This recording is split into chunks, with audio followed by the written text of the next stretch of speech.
So hi guys, good morning and good evening sa Pinas. And super excited nga pala ako gumising kasi alam ko na may paparating na package sa akin. Nagaling sa aking kababayan na si Ate Sandra. Magkabarangay lang din naman kami sa Bicol. And super kind niya po and sweet na padalhan niya ako ng mga all Filipino foods. And I'm super excited for that. And only me. Of course, yung asawa ko excited din. Kasi pag happy ako, super happy din niya para sa akin. And I'm super blessed naman na mayroon akong supportive hubby. Yay! So kung nakikita nyo guys, napakalayo ng gate namin sa bahay ng hubby ko. So, napakalawak ng paligid nila. And super, madaming kakahoyan din. So, every time na may mga package na galing sa Amazon or delivery, is you need mong takbuhin or pwede rin naman lakarin. 5 to 6 minutes guys ha. So, yun, ayan na. Nakikita nyo na yung maliit na gate namin. Oh my God, hingal na hingal ako niyan sobra. Nakakapagod kasi. And super init that time. Grabing init dito kaysa, mas mainit dito kaysa dyan sa Pinas. Diyos ko. And kung nakikita nyo, nakikita ko na yung box. And 2 box nga. Kasi yung isang box is Amazon and it's sa mama niya. And itong malaking box na to is para sa akin. And I'm super excited. Yay. And we tried to open it. We got back home. And kaya nakikita niyo, I'm super excited ako niyan. And yung nagbukas niyan is yung anak ng asawa ko.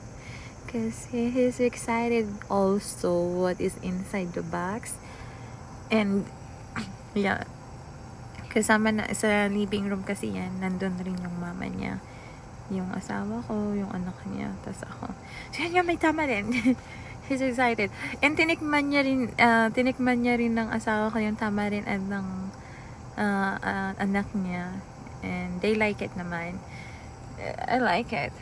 Because I miss it. Some other like seasoning from Mamacita's. And may sardinas pa. Kung nakikita nyo yung malagkit na bigas is nagkalat kasi super shaky siguro nung nasa delivery truck tong kahon. Kaya nasira yung plastic na pinaglalagyan niya. At ito nga sa loob na yan is ubi jam. Oh my God. And ito na nga. Taran! That's my favorite thing and the special things. Na nasa loob ng box na gustong gusto ko. Dried fish. I really miss it. For 7 buwan na ako dito, hindi nakakatikim ng dried fish.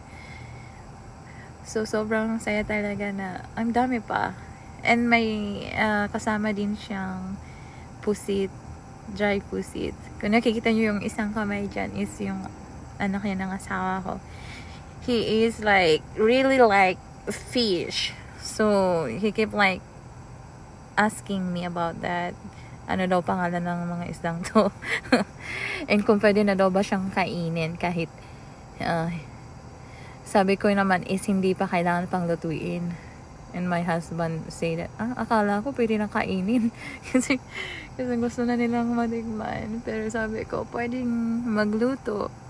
Lutuin siya sa labas, hindi sa loob ng bahay kasi mangangamoy yung buong bahay na. Yung ibang may sensitibo pa namang pangamoy sa mga dried fish. Hindi kasi sila sanay.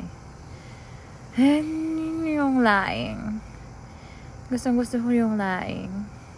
And excited ko na siyang lutuin. Yeah. So, talagang tanong siya sa akin ng tanong kung super ano siya sa mga tuyo. Tinatanong niya kung ano yun. Ano yung mga pangalan na yun. Nag-uusisa siya.